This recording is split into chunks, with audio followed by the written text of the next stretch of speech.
জাতীয় দুর্যোগ প্রশমন দিবস উপলক্ষে সারা বাংলাদেশত 100খান ঘূর্ণিঝড় আশ্রয় কেন্দ্রের শুভ উদ্বোধন করি মাননীয় প্রধানমন্ত্রী শেখ হাসিনা।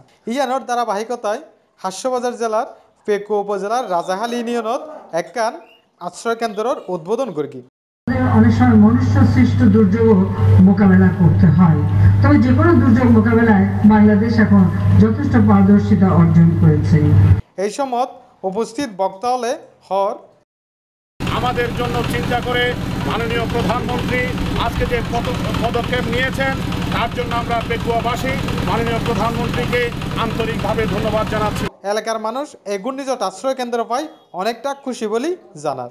ঘূর্ণিঝড় হল আর রাত্রির প্রথম 14 গোষ্ঠী মরে আদৌ গিয়ে বাঁচবে কোন তাই আর কাছে না মানুষের কাছে না আর একটা ঘূর্ণিঝড় আশ্রয় কেন্দ্র করে দিয়ে ইয়াল্লা বলে আর হাজার হাজার ধন্যবাদ আল্লাহ দিলে আর সুস্থভাবে শান্তি সুন্দর থাকতে কি আশা করি।